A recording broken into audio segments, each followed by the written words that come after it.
Assalamualaikum warahmatullahi wabarakatuh. Yang terhormat Bapak Fathur Rahman Al-Banjari ME selaku dosen pengampu mata kuliah Ulumul Quran serta teman-teman yang saya banggakan. Yang pertama, marilah kita panjatkan puja dan puji syukur kepada Allah Subhanahu wa Ta'ala yang telah memberikan rahmat dan karunia-Nya kepada kami berupa kesehatan, dan tak lupa salawat serta salam semoga selalu tercurahkan kepada baginda Rasulullah Muhammad Sallallahu Alaihi Wasallam. Pada kesempatan kali ini, kami akan membawakan materi tentang I'jazul Quran. Perkenalkan, nama saya Anita Salma Azizah dan rekan saya Ihsan Mutakin.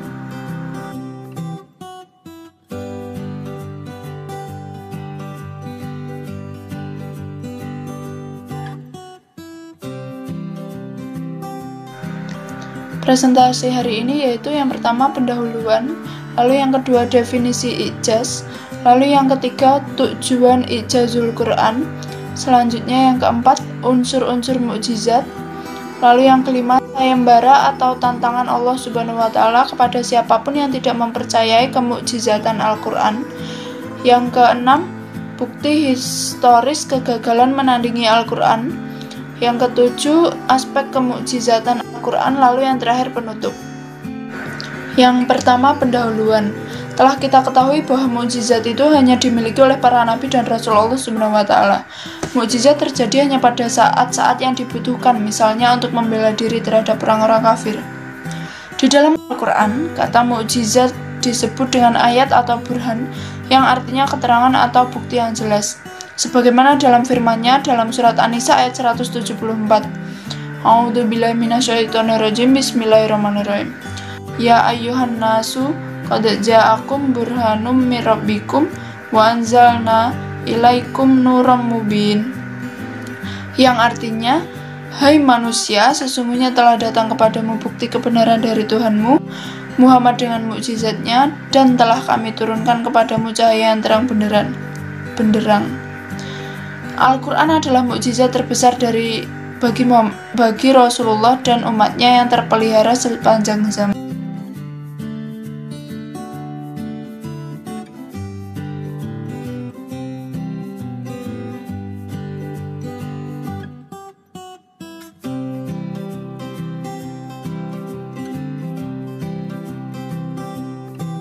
Bab selanjutnya yakni definisi i'jaz.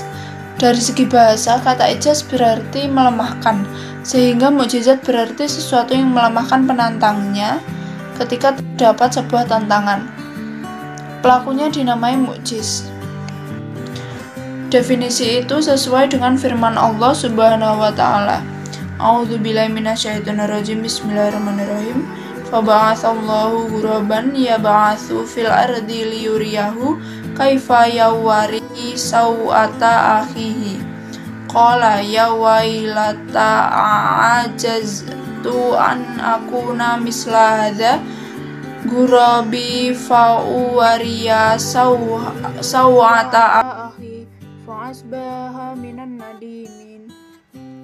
Artinya, kemudian Allah menyuruh seekor burung gagak menggali-gali di bumi untuk memperlihatkan kepadanya Qabil bagaimana seharusnya menguburkan mayat saudaranya. Qabil berkata, "Aduhai celaka aku, mengapa aku tidak mampu berbuat seperti burung gagak ini, lalu aku dapat menguburkan mayat saudaraku ini." Karena itulah dia seorang di antara orang-orang yang menyesal. Quran Surat Al-Maidah ayat 31. Dengan demikian, i'jaz kemukjizatan Al-Quran dapat didefinisikan sebagai suatu hal atau peristiwa luar biasa yang membuat manusia tidak mampu meniru atau menandingi Al-Quran, baik itu dari segi susunan kalimat, bahasa, ataupun dari segi makna dan kandungannya.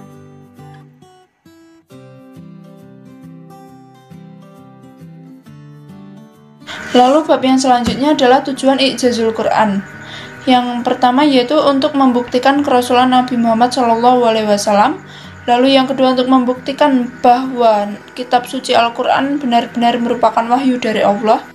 Lalu yang ketiga untuk menunjukkan kelemahan mutu sastra dan balaghah bahasa manusia. Lalu yang terakhir untuk menunjukkan kelemahan daya upaya dan rekayasa manusia. Bab yang selanjutnya yaitu unsur-unsur mukjizat. Di sini ada 4 unsur-unsur mukjizat. Yang pertama yaitu hal atau peristiwa yang luar biasa. Yang dimaksud dengan luar biasa adalah sesuatu yang berbeda di luar jangkauan sebab akibat yang hukum-hukumnya diketahui secara umum. Lalu selanjutnya adalah dipaparkan oleh orang yang mengaku nabi. Kejadian luar biasa mungkin terjadi kepada nabi atau kepada orang yang taat beribadah kepada Allah, dan bahkan mungkin terjadi kepada yang kafir kepada Allah SWT. Sehingga yang terjadi kepada yang mengaku nabi saja yang dikatakan sebagai mukjizat. Demikian pula sesuatu yang luar biasa pada diri seseorang yang kelak bakal menjadi nabi. Ini pun tidak dinamakan mukjizat, melainkan irhas. Kepada seseorang taat kepada Allah SWT dikatakan sebagai karomah, dan kepada seseorang yang kafir kepada Allah SWT dikatakan sebagai lanak, penghinaan atau istidraj, rangsangan untuk lebih durhaka.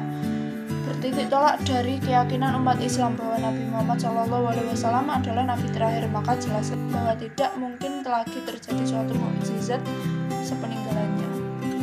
Lalu selanjutnya yaitu mengandung tantangan terhadap mereka yang meragukan kenabian. Tentu saja tantangan ini harus bersamaan dengan pengakuannya sebagai nabi, bukan sebelum atau sesudahnya. Lalu yang terakhir yaitu harus merupakan tantangan yang tidak mampu atau gagal dilayani.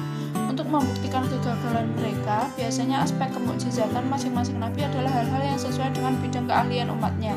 Misalnya mukjizat Nabi Musa yaitu beralihnya tongkat menjadi ular dihadapkan pada masyarakat yang teramat mengandalkan sihir pada waktu itu. Lalu materi selanjutnya akan dilanjutkan oleh Bapak Ihsan Mutakin. Assalamualaikum warahmatullahi wabarakatuh. Alhamdulillah, tadi sudah dipaparkan oleh saudari kita Salma tentang kemukjizatan Al-Quran. Maka di sini saya akan meneruskan yaitu sayembara atau tantangan kepada mereka yang tidak mempercayai tentang kemukjizatan Al-Quran. Dalam surat At-Tur, Allah Subhanahu wa taala berfirman, A'udzubillahi minasyaitonirrajim. Am yaquluna taqawwalah bal la yu'minun. Falyatu bihaditsin mithlih in kuntum shadiqin. Ataukah mereka mengatakan dia Muhammad membuat-buatnya? Sebenarnya mereka itu adalah orang-orang yang tidak beriman. Maka hendaklah mereka mendatangkan semisal Al-Quran jika mereka memang orang-orang yang benar. Dan apabila mereka tidak bisa mendatangkan semisal Al-Quran, maka diringankan lagi oleh Allah Subhanahu wa taala untuk mendatangkan 10 surat saja yang semisal Al-Quran. Di dalam Al-Quran Allah Subhanahu wa taala berfirman, A'udzubillahi minasyaitonirrajim. Am yaquluna iftarah qul fa'tu bi'asyri suwarin mithlih muftarayati wad'u man istata'tum min dunillahi in kuntum shadiqin. Bahkan mereka mengatakan Muhammad telah membuat-buat Al-Quran itu. Katakanlah kalau demikian, ya toh, maka datangkanlah 10 surat-surat yang dibuat-buat yang menyamainya, dan panggillah orang-orang yang dianggap sanggup untuk membuatnya kecuali Allah, jika kamu memang orang-orang yang benar.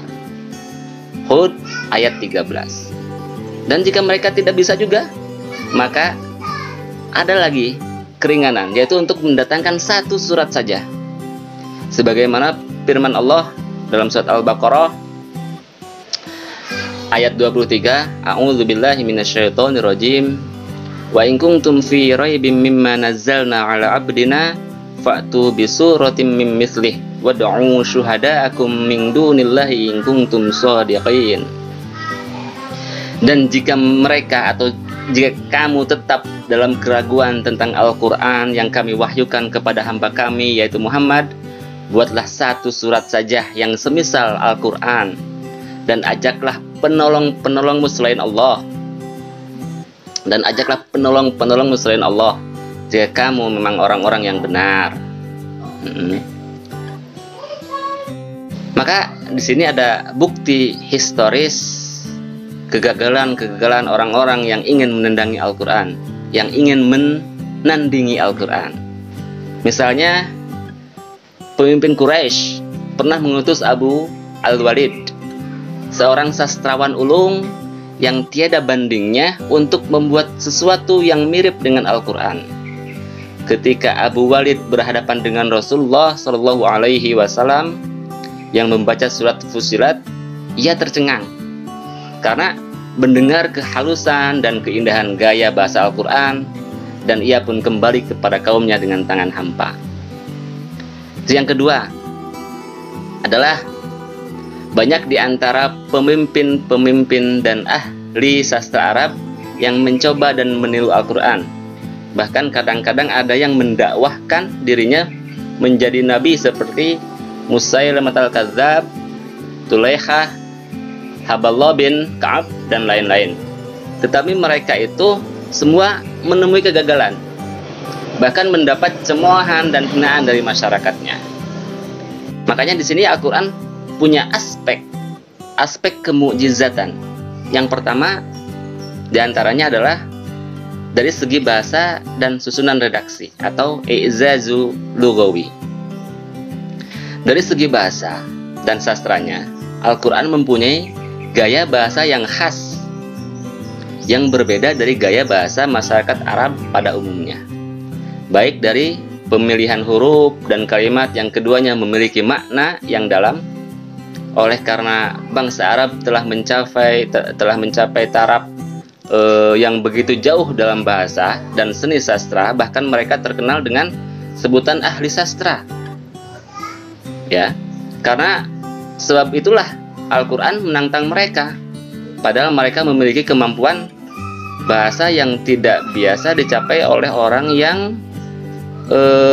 lain, seperti kemahiran dalam berpuisi, syair atau prosa, memberikan penjelasan dalam langgam sastra, yaitu jadi orang-orang Arab dulu itu dia memiliki kemampuan untuk membuat langgam sastra yang tidak bisa dilakukan oleh orang selain mereka gitu loh. Makanya Allah menantang mereka untuk membuat semisal Al-Quran, atau paling tidak satu surat saja.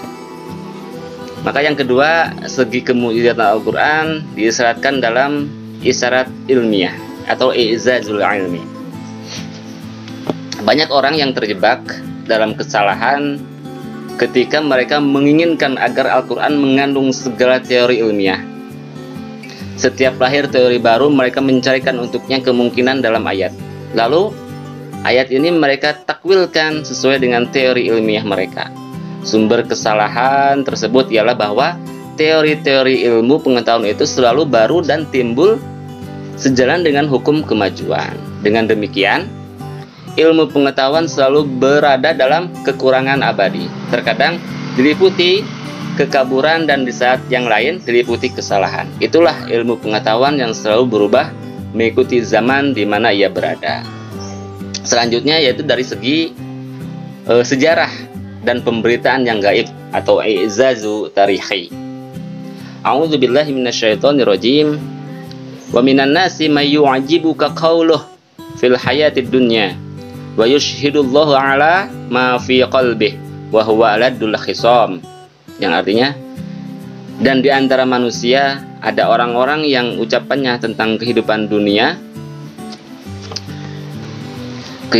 menarik hatimu, dan dipersaksikannya kepada Allah atas kebenaran isi hatinya, padahal ia adalah penantang yang paling keras. Al-Baqarah ayat 204. Segi petunjuk penetapan hukum atau i'zazu tasyri'i.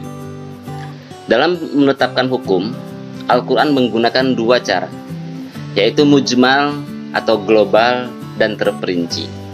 Mujmal digunakan dalam aspek-aspek ibadah yang hanya menerangkan pokok-pokok hukum, sedangkan perinciannya dilakukan oleh Nabi Muhammad SAW lewat hadis-hadisnya dan oleh para mujtahid. Yang kedua, hukum yang terperinci seperti hukum warisan, tahunan perang, hubungan Islam antar lain-lain, ya, hubungan umat Islam dan lain-lain. Selanjutnya yaitu ihwal kejadian alam semesta. Al-Quran juga mengisyaratkan bahwa langit dan bumi tadinya merupakan satu gumpalan. Ya. Maka melalui firman Allah Subhanahu wa taala, Allah menjelaskan, A'udzubillahi minasyaitonirrajim.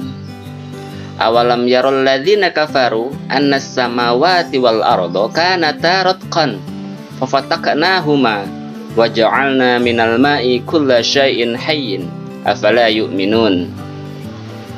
Yang artinya, dan apakah orang-orang yang kafir tidak mengetahui bahwasanya langit dan bumi itu keduanya dahulu adalah satu, kemudian kami pisahkan antara keduanya, dan dari air kami jadikan segala sesuatu yang hidup, maka mengapakah mereka tiada juga beriman?